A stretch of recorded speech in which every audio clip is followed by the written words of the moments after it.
Avec cette vidéo, on se propose de répondre à la question suivante.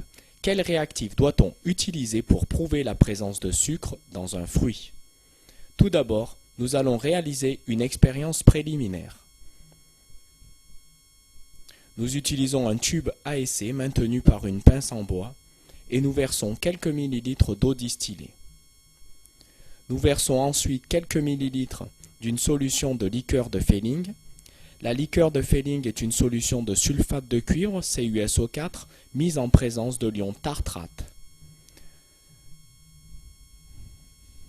Nous allons maintenant procéder à un chauffage pendant quelques minutes.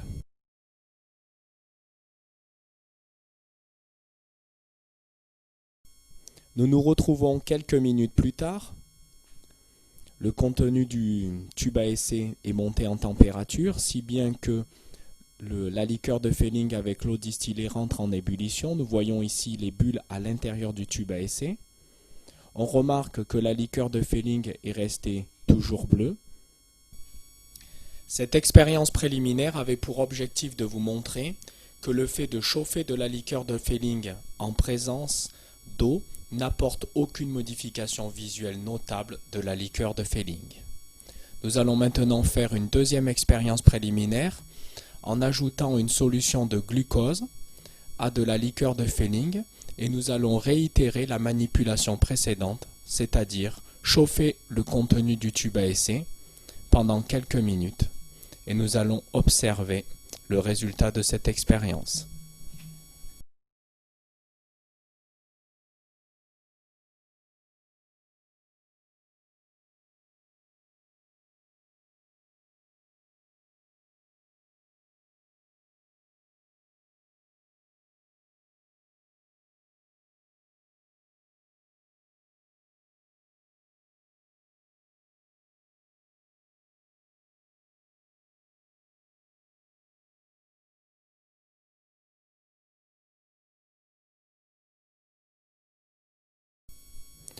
On commence à déceler visuellement une modification de couleur.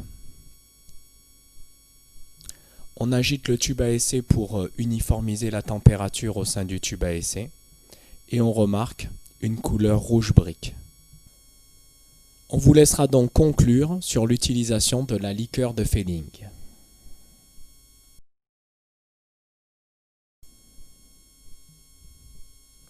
On en vient donc à l'expérience qui nous intéresse, c'est-à-dire à savoir si la pomme contient des sucres. Nous allons donc certainement utiliser la liqueur de Fehling. Donc pour cela, nous découpons plusieurs petits morceaux de pommes que nous introduisons dans un tube à essai. À l'aide d'un agitateur en verre, nous allons mettre ces morceaux de pommes au fond du tube à essai et introduire la liqueur de Fehling. Et ensuite chauffer le contenu du tube à essai à l'aide du dispositif de chauffage électrique.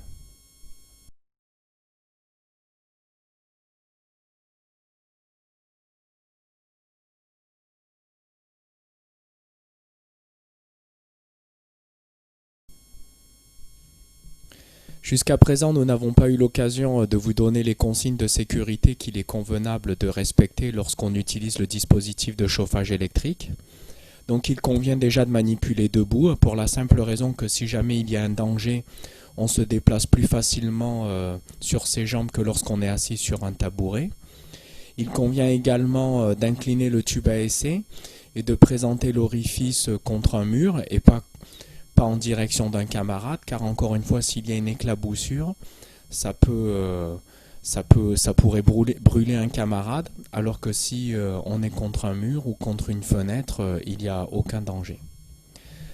Pour en revenir donc à notre expérience, vous remarquez déjà qu'il y a une modification de couleur au sein du tube à essai. Donc on va faire un zoom avec la caméra. Et là, on observe en fait une couleur rouge brique qui tendrait à donner une certaine réponse quant au résultat de l'expérience. On va donc vous laisser conclure de manière à répondre: est-ce que dans la pomme, il y a des sucres ?